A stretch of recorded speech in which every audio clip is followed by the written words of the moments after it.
லங்காஸ்ரீ நேர்களுக்கு வணக்கம். Lankasri news inside Tamil நிகழ்ச்சியுடன் இன்றும் நான் உங்களை சந்திக்கின்றேன். இன்று காலையிலேயே கிடைத்த செய்திதான் சுரேஷ் சலே, முன்னாள் ஓய்வு பெற்ற மேஜர் ஜெனரல், அதே போல முன்னாள் அரச புலனாய்வு பிரிவின் பிரதானி சுரேஷ் சலே CID-யினரால் கைது செய்யப்பட்டார். இப்பொழுது எதற்காக என்பது உங்கள் அனைவருக்குமே தெரியும்.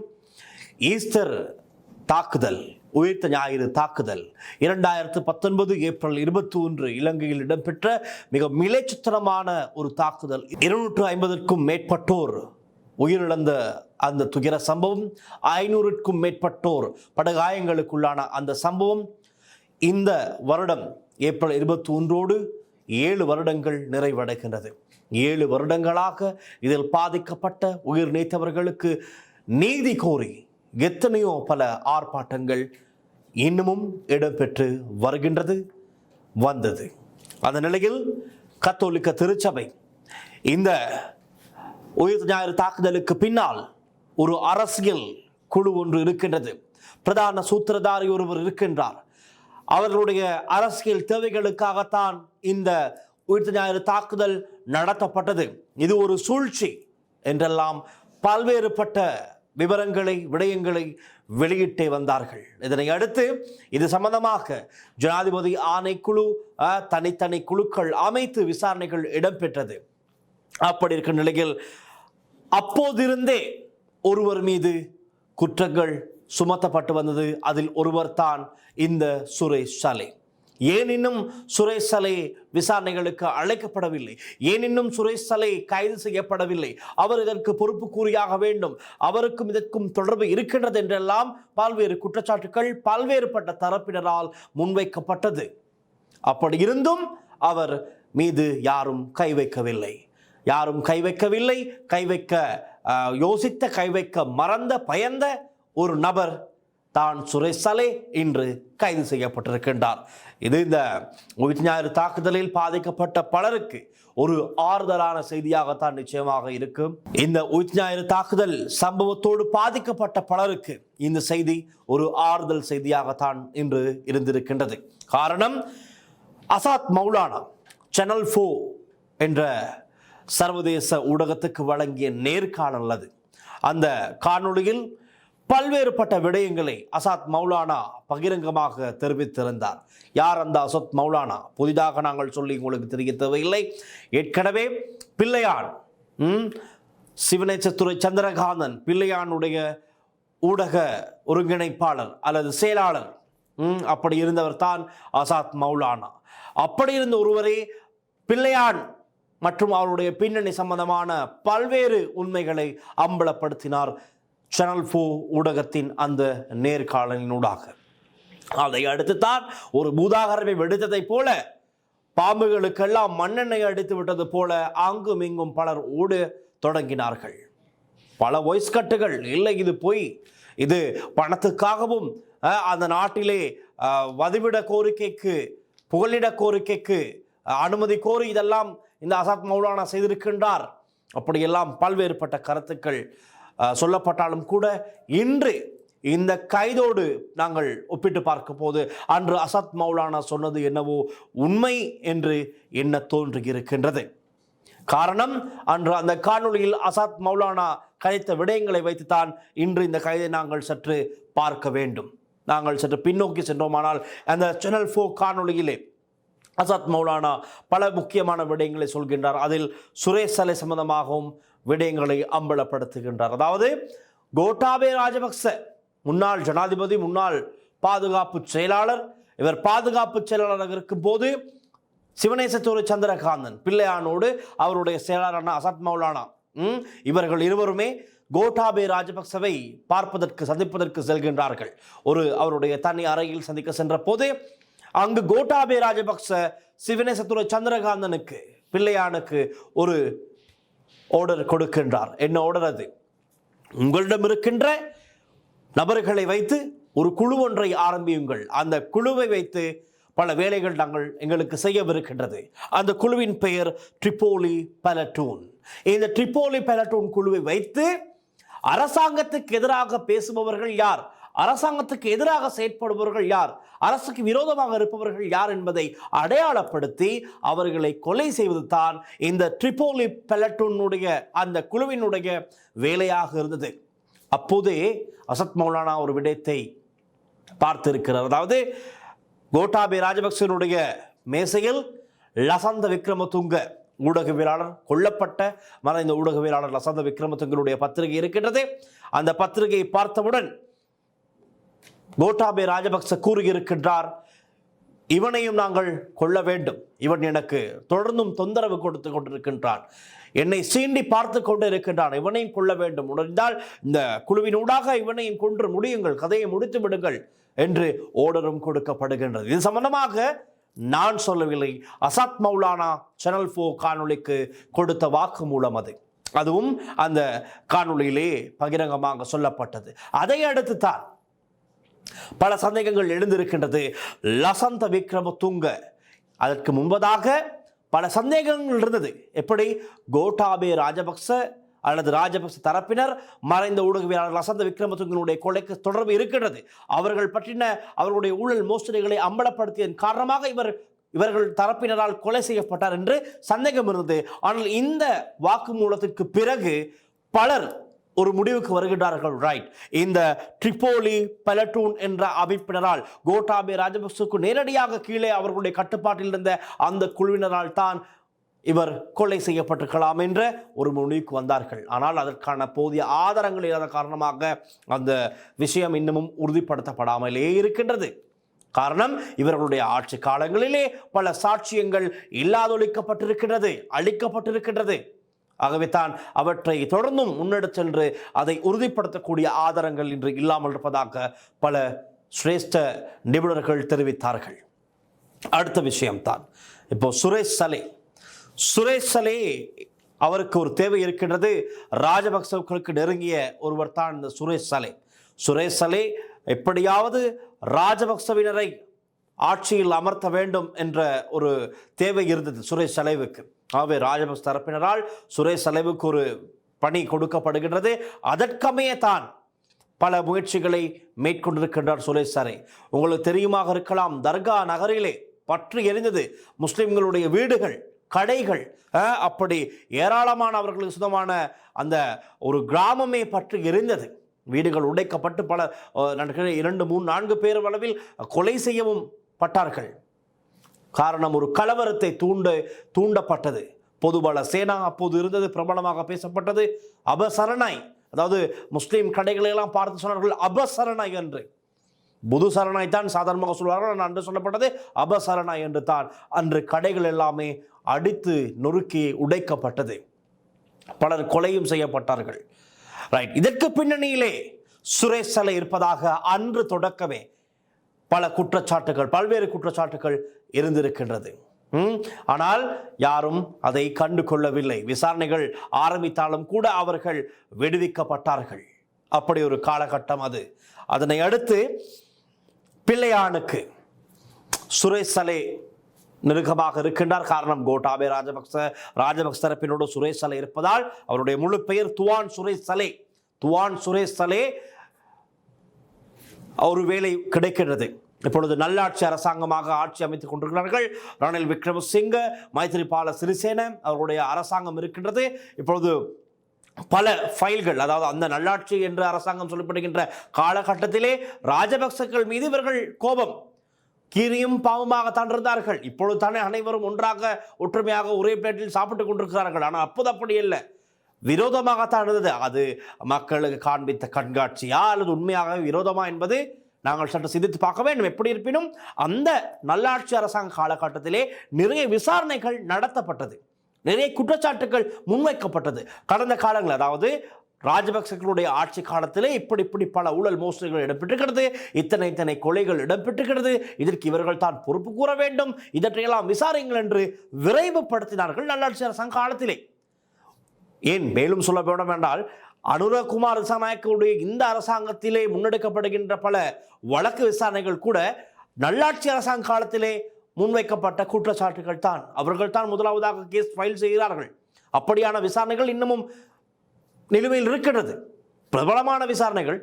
ஆகவே அப்படியெல்லாம் நடந்து கொண்டிருக்கும் போது ராஜபக்ஷக்கள் பாதுகாப்பற்ற தன்மையை உணர்கிறார்கள். இவர்களுக்கு ஆட்சி அதிகாரம் தேவை.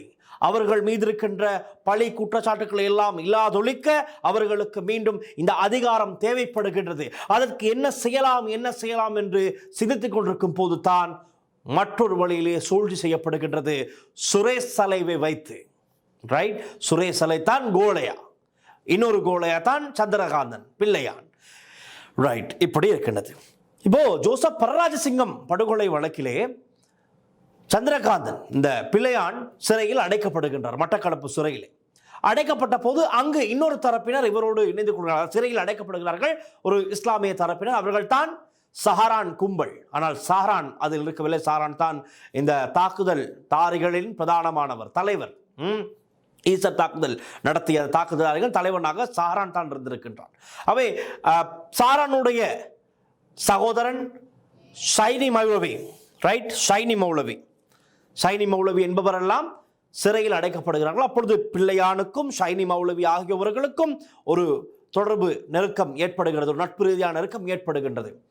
இந்த ஷைனி மௌலவி உட்பட இந்த குழுவினர் அவர்களுடைய தேவை என்னவென்றால் தங்களுடைய மதத்துக்காக ஆன்மீக ரீதியாக மரணமடைந்து சொர்க்கத்திற்கு செல்ல வேண்டும் என்பதுதான் அவர்களுடைய நோக்கமாக இருக்கின்றது. அவருடைய வாழ்க்கையின் லட்சியமே தங்களுடைய மதத்துக்காக தற்கொலை செய்து கொண்டு சொர்க்கத்துக்கு செல்ல வேண்டும். அது ஒரு புண்ணியமாக அவர்கள் கருதி இருக்கின்றார்கள், ரைட். இதை பார்த்த பிள்ளையான், இதை கேட்ட பிள்ளையானுக்கு கொஞ்சம் இவர்களை வைத்து ஏதாவது ஒரு வேலை செய்யலாம், என்ன செய்யலாம் என்பதை திட்டமிட்டு கொண்டிருக்கும் போதுதான் அசாத் மௌலானாவை அழைத்து அவருக்கு கொடுக்கப்படுகின்றது.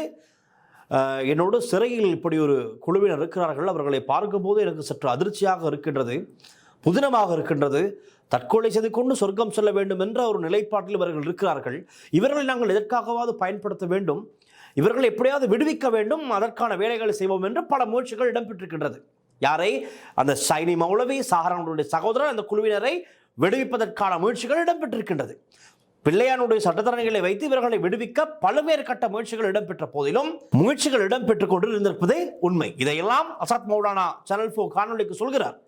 எப்படி இருக்கிற நிலையில் ஒரு காலகட்டத்திலே அசாத் மௌலானா அழைக்கப்பட்டு பிள்ளையானால் ஒரு ஆர்டர் கொடுக்கப்படுகின்றது.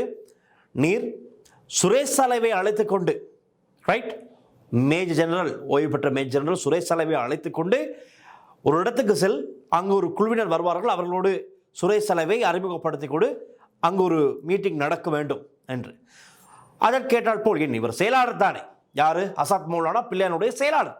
ஆகவே அவர் சொன்னதற்கு இணங்க எல்லாத்தையும் கேட்டுக்கொண்டு திட்டமிட்டதை போல ஒரு தென்னந்தோப்புக்கு அழைச்செல்கின்றார் சுரேஷ் சலைவை. அதே போல இன்னொரு குழு வேனில் வந்து இறங்குகிறார்கள். அதில் யார் என்று பார்த்தால் இந்த ஷைனி மௌலவி, சாரனுடைய சகோதரர்கள் என்று ஒரு 8 பேர் இருக்கிறார்கள். அதில் இருக்கிறார் சஹரான்.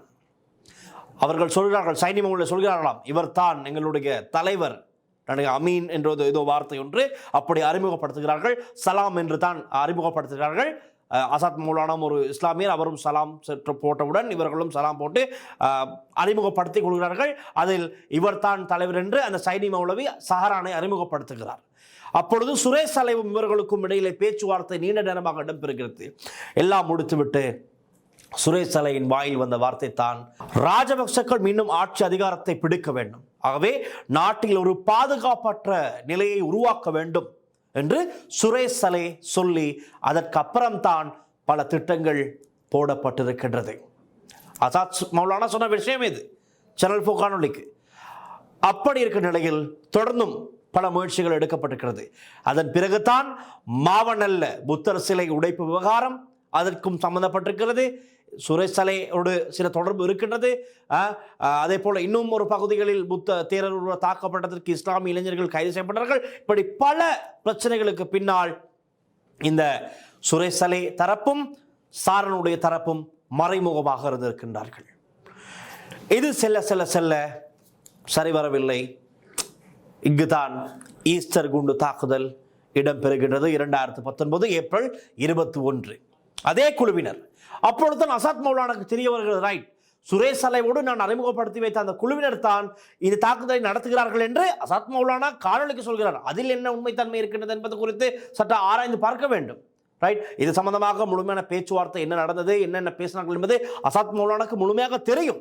தெரிந்தும் அவர் அந்த காணொலியில் சொல்வது, தாக்குதல் இடம்பெற்ற தினத்தில் காணொலியெல்லாம் பார்த்தவுடன் தான் தெரிகிறது இவர்கள் தான் இந்த தாக்குதலை நடத்தினார்கள் என்று. அப்படியும் ஒரு கதை சொல்லப்பட்டது.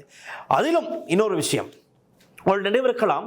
முதலில் கட்டுவாப்பிட்டிய புனித செபஸ்தியார் ஆலயம், அதன் பிறகு கொழும்பு கொச்சிக்கடை புனித அந்தோனியார் ஆலயம், மட்டக்களப்பு சியோன் தேவாலயம் மற்றும் கொழும்பில் இருக்கின்ற பிரபல நட்சத்திர ஹோட்டல்கள், தெய்வலையில் ஒரு இடம். இந்த தெய்வலை ஒரு இடம் சற்று பாயிண்டாக வைத்துக் கொள்ளுங்கள். தாஜ் சமுத்ரா ஹோட்டலுக்கு இப்பொழுது இங்கெல்லாம் வெடித்து விட்டது. காலையில் 8:15 8:45 மணி அளவிலே குண்டுகள் அடுத்தடுத்து வெடிக்கின்றது. ஒரே பதற்றம், நாடு பூராகவும் ஒரு அமைதியின்மை, கலவரம், ஒரு அமைதியின்மை, பதற்றம். மக்கள் அச்சத்தில் இருந்து விட்டார்கள். என்னடா யுத்தம் முடிந்து இத்தனை வருடம் கழித்து இப்பொழுது மீண்டும் இப்பொழுது சம்பவம் நிகழ்ந்திருக்கிறது, யார் செய்தார்கள், என்ன நடக்கிறது யாருக்கும் தெரியாது. எல்லாம் வீடுகளில் பதுகிவிட்டார்கள் பயத்திலே. ஒரு குண்டு தாக்குதல், அடுத்தடுத்து குண்டு தாக்குதல், மிலைத்தனமான தாக்குதல்.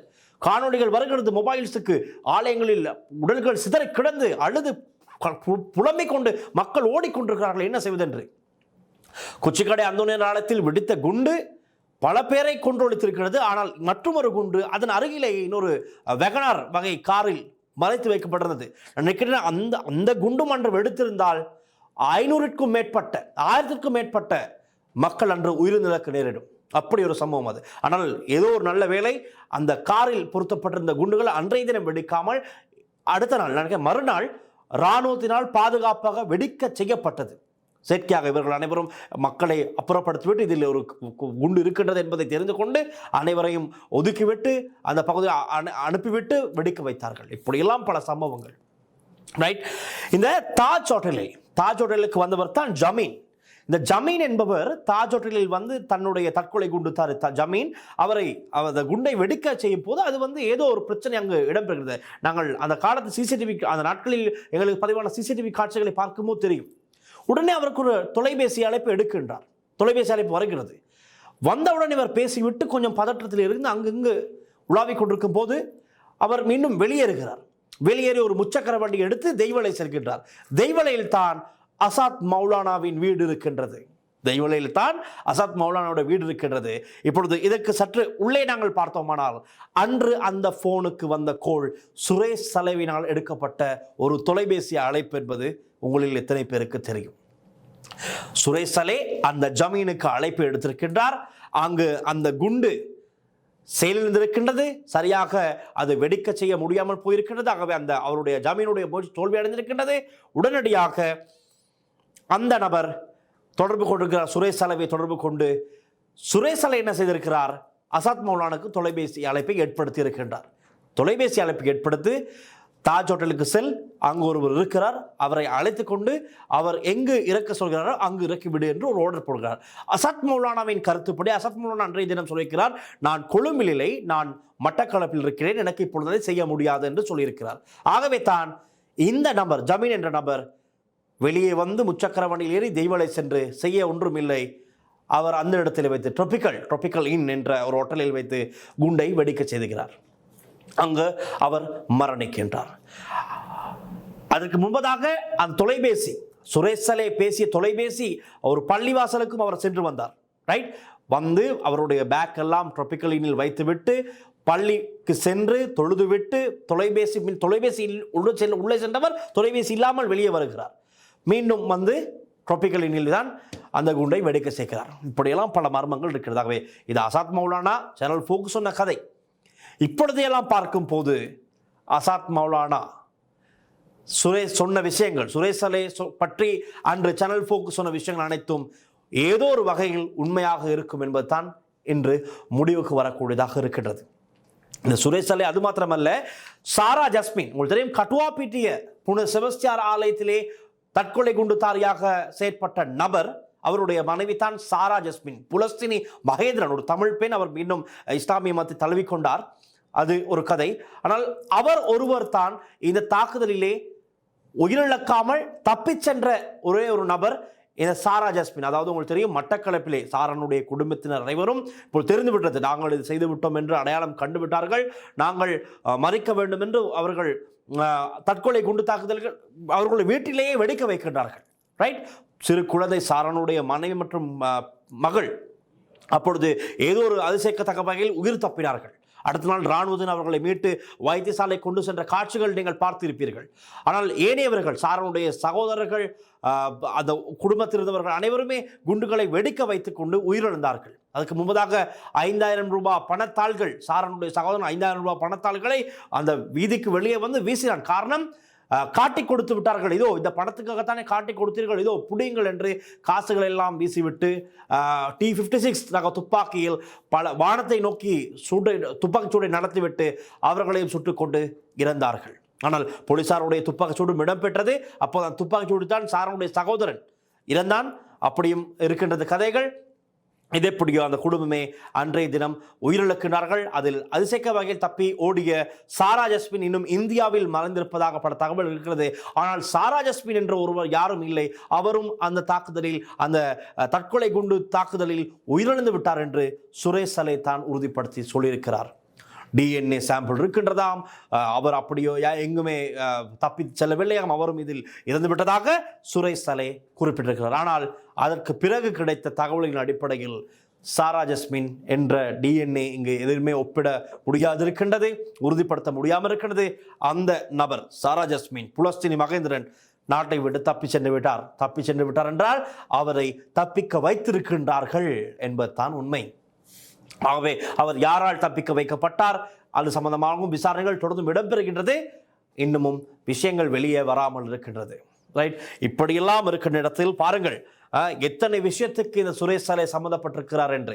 இன்று அப்படியான நபர் தான் கைது செய்யப்பட்டிருக்கிறார். இதுவரை அவரை பற்றி பலர் பேசினாலும், பலர் விசாரணைகளுக்கு அழைக்கப்பட்டாலும் சுரேஷ் சலே கைது செய்யப்படவில்லை. ஆனால் இன்று கைது செய்யப்பட்டதானது துவான் சுரேஷ் சலே கைதான விஷயம் வந்து ஒரு மிக பெரும் விஷயமாக இருக்கிறது. நேற்றைய தினம் அமைச்சரவை தீர்மானங்கள் அறிவிக்கின்ற உள்ள சந்திப்பிலே நளின் தத்தியஸ் கூறினார், ஈஸ்டர் தாக்குதலுக்கு முன்பதாக நாங்கள் இந்த பிரச்சனை முடிவு கொண்டு வர முடியுமா என்று சொல்ல முடியாது. ஆனால் முழுமையான ஆழமான விசாரணைகள் இடம்பெறும் காலப்போக்கிலே நீங்கள் பார்ப்பீர்கள், இது சம்பந்தமான விஷயங்கள் நீங்கள் பார்ப்பீர்கள் என்று கூறியிருந்தார். ஆனால் இன்று காலை செய்தி கிடைக்கின்றது, கொழும்பு பாலியகோட பகுதியில் வைத்து சுரேஷ் சலே, முன்னாள் அரச புலனாய்வு பிரிவின் பிரதானி சுரேஷ் சலே கைது செய்யப்பட்ட விடை இப்பொழுது நான் நினைக்கின்றேன் 72 மணி நேரம் தடுத்து வைத்து விசாரணை டிஓ கிடைக்கும் என்று எடுப்பார்கள் என்று டிஓவின் அடிப்படையில் 3 நாட்கள் வைத்து விசாரித்து அதனை அடுத்து பயங்கரவாத தடை சட்டமாக இருக்கலாம் PTA கீழே அவர் தொடர்ந்தும் நாட்கள் தடுத்து வைத்து விசாரணைக்கு உட்படுத்தப்படுவார் என்று எதிர்பார்க்கப்படுகின்றது. அத்தான் சிஸ்டம் முறைமை. ஆனால் அது சம்பந்தமான இன்னும் முழுமையான தகவல்கள் எங்களுக்கு கிடைக்கவில்லை. நாங்கள் அது சம்பந்தமாகவும் அவதானித்துக் கொண்டுதான் இருக்கின்றோம். இதற்கு முன்பதாக இன்னும் ஒரு விஷயம் இருக்கின்றது. இந்த தாக்குதலுக்கெல்லாம் முன்பதாக, ஈஸ்டர் அட்டாக்கு முன்பதாக வவுனத்தீவு ஒரு செக் பாயிண்ட் பகுதியிலே 2 போலீசார் கொலை செய்யப்பட்டார்கள் கொடூரமாக. ரைட், இதற்கும் சுரேஷ் சலேவினுடைய ஒரு தலையீடு இருக்கிறது. எப்படி என்றால், இது வந்து சாரானுடைய குழுவினரால் தான் செய்யப்பட்டது. அவர்களுக்கு ஆயுதம் தேவை என்ற காரணத்திற்காக அந்த செக் பாயிண்ட்டுக்கு புகுந்து அங்கு இருக்கின்ற போலீசாரை கொலை செய்து கொடூரமாக அந்த போலீசாரின் ஆயுதங்களை கடத்தினார்கள். ஆனால் இது ஒரு சில இராணுவ புலனாய்வு அதிகாரிகளால் LTT பக்கம் திருப்பப்பட்டது. அதாவது விடுதலை புலியினர் இயக்கத்தின் பக்கம் திருப்பப்பட்டது. எப்படி என்றால், ஒரு ஜாக்கெட்டை கொண்டு சென்று முன்னாள் போராளி ஒருவருடைய வீட்டின் முன்பாக போட்டு விட்டார்கள். ரைட், இது இந்த இடத்தில் எடுத்த ஜாக்கெட் இங்கு இருக்கின்றது என்றால் இவர் தான் இதற்கு பிரதான நபராக இருக்க வேண்டும். ஆகவே வவுனத்தீவு அந்த செக் பாயிண்டிலே போலீசாரை கொன்றது LTT-யினர் தான் என்று திசை திருப்ப முயற்சித்தார்கள். அது பிறகு காலப்போக்கிலே உண்மைகள் கண்டறியப்பட்டு இல்லை. இந்த சம்பவத்துக்கும் அந்த கைது செய்யப்பட்ட முன்னாள் போராளிக்கும் எந்த விதமான தொடர்பும் இல்லை, சம்பந்தமும் இல்லை என்று உறுதிப்படுத்தப்பட்டதும் அவர் விடுதலை செய்யப்பட்டார். ஆனால் பாருங்கள், பல பேர் பல சாட்சியங்களை மறைத்திருக்கின்றார்கள், இல்லாத ஒழித்திருக்கின்றார்கள். இவருடைய ஆட்சி அதிகாரம் கிடைத்தானே, ஈஸ்டர் அட்டாக் முடிந்ததுமே கோட்டாபய ராஜபக்சனுடைய ஆட்சி. அப்படி இருக்கும்போது அவர் செய்த முதலாவது வேலை ஈஸ்டர் அட்டாக்கோடு சம்பந்தப்பட்ட விசாரணைகளில் தலையீடு செய்திருந்த, விசாரணைகளை நடத்தி வந்த ஷானி அபேசேகர் உட்பட பல உயர் போலீஸ் அதிகாரிகள், கீழ்மட்டத்திற்கின்ற போலீஸ் அதிகாரிகள் அனைவருக்கும் உடனடியாக இடமாற்றம் வழங்கப்பட்டது. நீங்கள் யாரும் இனி ஈஸ்டர் அட்டாக் சம்பந்தமாக தேட தேவையில்லை, அதை நாங்கள் எங்களுடைய குழுவினரை வைத்து பார்த்துக் கொள்கிறோம் என்ற வகையில் உடனடியாக இடமாற்றம் வந்து அவசரமாக கோட்டாபேக்கு அவசரம் அவ்வளவு ஆட்சிக்கு வந்ததுமே செய்தது என்ன, அத்தனை பேரையும் இடமாற்றம் செய்துவிட்டு ஷானி அபேசேகர சிஐடியின் சிரேஷ்ட ஒரு அதிகாரியாக இருந்தவர் அவரை தெற்கிலே ஒரு போலீஸ் துணை பிரதி போலீஸ் அதிபர் ஒருவருக்கு செயலாளராக அனுப்புகிறார், உதவியாளராக அனுப்புகிறார். அப்படி ஒரு உயர்ந்த போலீஸ் அதிகாரியாக இருந்த ஷானி அபேசேகர். இப்படியெல்லாம் செயல்கள் கோட்டாபய ராஜபக்ச காலத்தில் நடந்தது. அதே போல பிள்ளையானும் அந்த காலகட்டத்தில் தான் விடுவிக்கப்பட்டார். எத்தனையோ கேஸ்கள் இருந்தால், ஆனால் கோட்டாபய ராஜபக்சக்கு பிள்ளையான் உடனடியாக விடுதலை செய்ய வேண்டும் என்ற ஒரு ஆசையும் இருந்திருக்கின்றது. என்ன காரணம், இதன் பின்னணியில் என்ன இருக்கின்றது என்றெல்லாம் அன்று பல சந்தேகங்கள் இருந்தாலும் கூட இன்று பல உண்மைகள் கொஞ்சம் கொஞ்சமாக வெளியான வண்ணம் இருக்கின்றது. பார்க்கலாம், இனி விசாரணைகள் தொடரும். ஈஸ்டர் அட்டாக் இந்த வருடத்தோடு 7 வருடங்கள் நிறைவடைகின்றது. அதற்கு முன்பதாக இந்த அரசாங்கம் ஒரு உறுதிமொழியை உறுதியாக வழங்கவில்லை. இந்த ஈஸ்டர் அட்டாக்கு முன்பதாக நாங்கள் இதை முடிப்போம் என்று எங்குமே சொல்லவில்லை. ஆனால் இந்த அரசாங்கத்தின் கீழே இதன் பிரதான சூத்திரதாரி யார் என்பதை நாங்கள் கண்டுபிடிப்போம், சட்டத்தின் முன் நிறுத்துவோம், மக்களுக்கு தெரியப்படுத்துவோம் என்று குறிப்பிட்டிருக்கிறார்கள். சுரேஷ் சலை கைதாகி இருக்கின்றார், பிள்ளையான் உள்ளே இருக்கின்றார், ஆசாத் மௌலானாவின் ஸ்டேட்மெண்ட் ஒரு பக்கம் இருக்கின்றது. இதை வைத்து விசாரணைகள் இடம்பெறும். நான் நினைக்கின்றேன் அடுத்த ஓரிரு வாரங்களிலே சில இராணுவத்தினரின் உயர் பதவியில் இருப்பவர்களுக்கும் இதற்குள்ளே கைதாவதற்கான வாய்ப்புகள் இருக்கின்றது. ஒரு சில தகவல்கள் கிடைத்திருக்கின்றது. இராணுவத்தில் உயர் மட்டத்தில் இருக்கின்ற ஒரு சிலரும் இது சம்பந்தமாக சில கைதுகள் இடம்பெறுவதற்கான வாய்ப்புகள் இருப்பதாக ஒரு தகவல் கிடைத்திருக்கின்றது. பார்க்கலாம், இனி விசாரணைகள் நடைபெறும். சுரேஷ் சலைவா இதன் பிரதான சூத்திரதாரி, அல்லது சுரேஷ் சலைவை செய்ய வைத்த இன்னும் ஒரு பெரிய தலை இருக்கின்றதா? அது தான் முக்கியம். அந்த பெரிய தலை யார் என்பது நாங்கள் வாயால் சொல்லிவிடலாம், ஆனால் சாட்சியாக, உண்மையாக, ஆதாரத்தோடு மக்கள் தெரிந்து கொள்வதுதான் சிறப்பாக இருக்கும். பார்க்கலாம், இந்த ஆட்சியின் கீழே சுரேஷ் சலை, பிள்ளையான் இவர்கள் சம்பந்தப்பட்டிருந்தால் இவர்களுக்கு மேலே ஒரு தலை நிச்சயமாக இருந்திருக்க வேண்டும். இதை செய்ய வைத்தவர்கள் யார் என்பது குறித்து. ஆகவே அது அந்த தலை அல்லது அந்த குழு, அந்த தலை குழுவினர் யார் என்று கண்டுபிடிக்க முடியுமா, கண்டுபிடிக்கப்படுமா? பார்ப்போம். தொடர்ந்தும் அப்டேட்டுகளுக்காக இணைந்திருங்கள். மீண்டும் நாளைய நியூஸ் இன்சைடில் சந்திக்கலாம். ஒளிப்பதிவாளர் லிசி ஹருடன் நான் டில்ஷன். நன்றி, வணக்கம்.